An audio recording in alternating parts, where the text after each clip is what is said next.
So here's a hot take on this is that Chat GPT, it's not going anywhere. So we need to help students understand how to use AI to do amazing things. You're listening to the smartsocial.com podcast. I'm your host, Josh Ochs. This is our District Talk segment where we interview district leaders to learn how they're keeping students safe on social media so those students can someday shine online.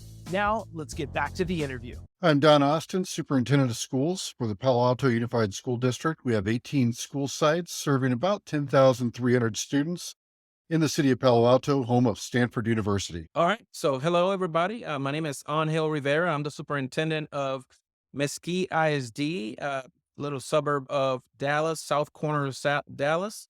We have 52 schools in our district, and we serve 38,353 students.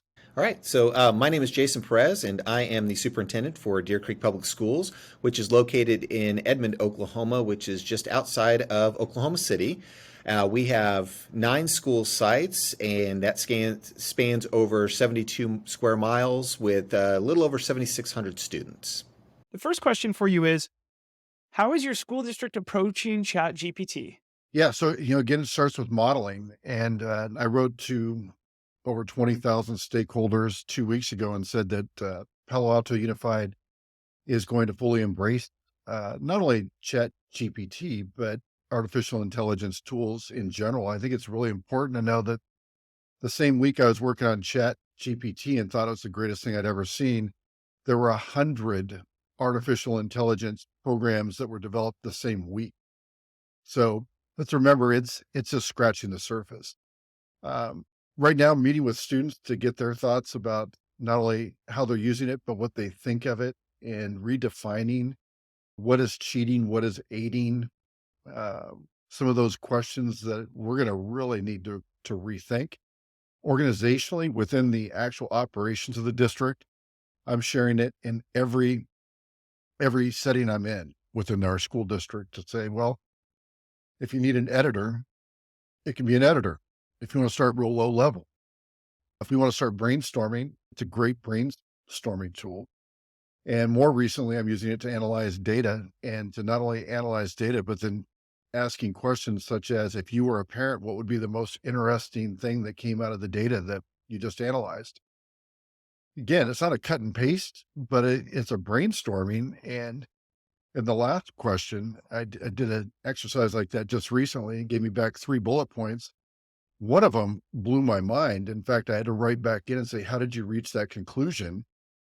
And it gave me the methodology. I was like, I understand data at a school level about as good as anybody. And I would have never seen that piece of information jump out until it put it in front of me. And then I was able to go back and look and see, does that pass my test for what makes sense? And it was yes. So earth-shattering stuff right now. I think people who are not using it, or at least learning about it, are going to be way behind quickly. So, I'll be completely honest. We were not proactive, even aware of ChatGPT until I went to a superintendent training session.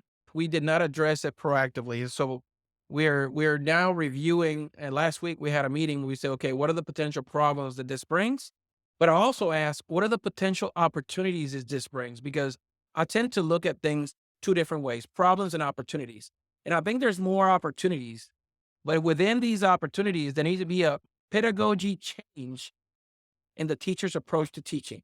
So we're looking at how we can change our approach. Maybe you do more things in the classroom in terms of rough draft and the basic skills, because we're seeing the challenges more in the English classrooms, kind of like teaching English, because you can produce a complete literature piece, an essay in no time using ChatGPT. But how can we do more of that in the classroom, where even then the kid can actually use ChatGPT to maybe review and learn some things? Because as long as it's used as a learning tool, we can leverage that to get best. Because when you get to the workplace, it's going to be a tool. I actually composed a memo the other day utilizing ChatGPT. It was way better than what I would have produced. And then all I had to do was change a couple of things. So it's a time saver. But if how do we leverage it to be a learning tool? And I think we can do that by having the fundamentals addressed in the classroom in front of the teachers, and then even providing it as a tool to then go back and perfect what your rough draft would actually look like. So here's a hot take on this: is that Chat GPT, it's not going anywhere. So we need to help students understand how to use AI to do amazing things. This to me harkens back to the whole debate about cell phones at school. I remember as a building principal, this really became kind of a breaking point where you had people that were hardcore phones should not be in schools whatsoever. And they were constantly battling that with students who were saying, I want this in with me. And the parents were saying, I want this for safety. And then you had principals that are going to work with their teachers to say, hey, we've got this tool. How can we leverage this tool in an educational way? And I think that's really where we're going to be pushing with Chat GPT and other AI programs similar to it. I mean, now this is going to be hard in the classroom. So I've read where teachers are using Chat GPT to write lesson plans and then go through the AI and tweak those lessons for the classroom. Um, let's teach the students to do that with their homework in a way that can be engaging for them, but also still accomplish the learning goals. And we're early in that phase, but it's something where it's better for us. Let's go ahead and just tackle this thing because it's not going to go away. So let's not fight against it. Let's see how we can make it an ally. Love your answer there. I so agree. My next question about GPT is, are there any positive use cases that you've heard from students around ChatGPT? Yeah. With the students I was just with, uh, they said that they even have classes right now that start with brainstorming activities in small groups, and teachers have said, go ahead and use it to help the discussion get started. Oh, if it spits out 4 ideas on a topic, that doesn't mean the work is done. It's going to be the new starting point. And, as a beginning, if that's it, put this in, get some brainstorming ideas. Okay, group, talk about the 4 things that you got out of whatever prompt you put in. Fine. In the future, it might be, okay, you got these 4 things. What questions would help refine and get you a better response to have a deeper starting point?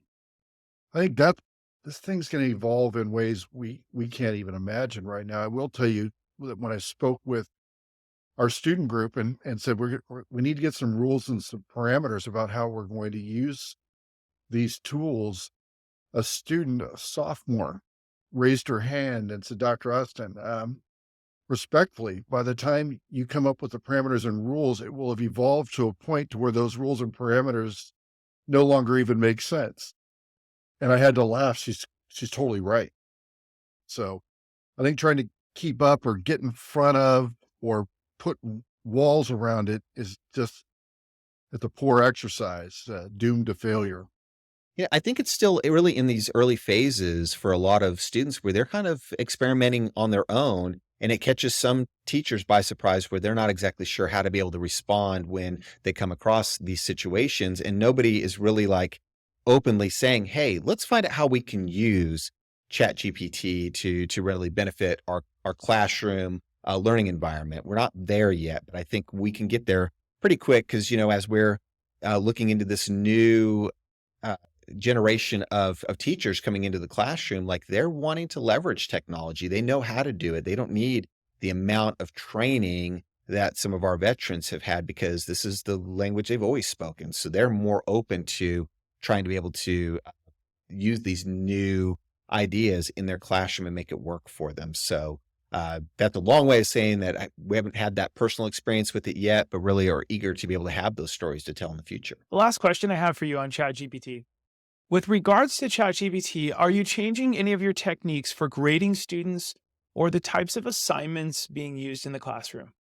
Yeah, I think next semester for sure. I told you we've formed the ad hoc uh, group on parent involvement and engagement. The second ad hoc is uh, artificial intelligence, period. And we're really going to talk about, again, not trying to regulate, but how should we appropriately use? And here we are uniquely positioned. So I know that we're going to have family members who are very much in this world, not only using, but designing. Uh, they're going to be the experts to come in and tell us, here are some places to start. We already have some early adopters. As far as a school district, we're probably near the front on that end. I don't think it's always prudent to be first to something new, but I think in this particular case it is.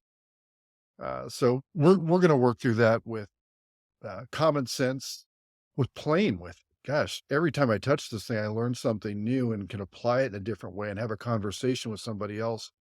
So even our own thinking is evolving, and we're behind. So I don't know.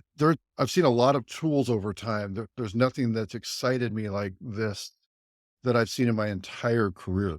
Right. So in my previous response, I talked about what we're doing and we're gonna first start with the pedagogy, how we're teaching, and of course, then that's gonna go into the grading. And so we haven't tackled that yet. We're talking about those things, but we started with the pedagogy. But if you change the pedagogy, you will have to give if for example, in the example that I gave you, we're changing the basics about the techniques of writing. I will give you a grade before I send you home to polish your assignment. So when it comes back as a final product, you may not have used ChatGPT. What are the changes? And I'm more interested as superintendent about the lessons learned in terms of after using that as a student versus what the final product is. Because when I came to the United States as an emerging bilingual kid, I learned more through what was the difference between what I created in terms of the writing piece and the final product. And I looked at the differences, and that taught me how to write. My first writing sample in the doctoral program was a F. It was a 20. And then I finally learned the mechanics of writing through my mistakes. And I think ChatGPT can be used the same way. It's just a faster way because I don't have to wait to turn it into the professor, wait until they grade it, get it back. I can actually get my sample and the AI produced sample and make some connections and learn some lessons quicker than when I went to school. So our assignments and our assessments have become more digital as a result of this shift. And so we really strive to find that balance between what should be digital and what is best to be kept as a paper pencil format, because you still need that. That's not going to go away either. There are a lot of things, especially in the elementary, where they need that exposure to paper pencil as well. So programs such as Mastery Connect, Performance Matters, are examples of digital platforms that teachers can quickly use to assess students on state standards. The pandemic has drastically increased the number of companies that are developing products to close achievement gaps through digital offerings. And these platforms are expensive and they don't always actually do all that as advertised. So these platforms, it can be overwhelming for our teachers and curriculum leaders to find time to deep dive and assess digital programs to ensure the quality products and services are used with our students. But once they're implemented, like, are we going to use these things with fidelity? And that's kind of the bridge that we're crossing right now is, if we've got a product, we believe this is going to be a good product, can we use it with fidelity? Can we offer substantial training and retraining so that fidelity stays at a high level? Thanks for listening to our smartsocial.com podcast. I'm your host, Josh Ochs. This was our District Talk segment where we interview school district leaders to learn how they're keeping students safe on social media so those students can someday launch into their future by shining online. This episode was brought to you by our smartsocial.com VIP program. It's called the Very Informed Parent Program, which helps you engage your students with teen-led video lessons. Stay one step ahead with our premium parent newsletter and discover hidden features on trending apps on teens' phones and our 54 plus live parent and student friendly events every single year. You can click on the link below to chat with one of our team members if you want a free pass to our VIP program to support your community with our smartsocial.com resources. And if you're a district leader who has a success story, we would love to feature you on a future episode. You can click the links below to reach out. Thanks so much for listening, and we look forward to seeing you on the next episode. Have a great day.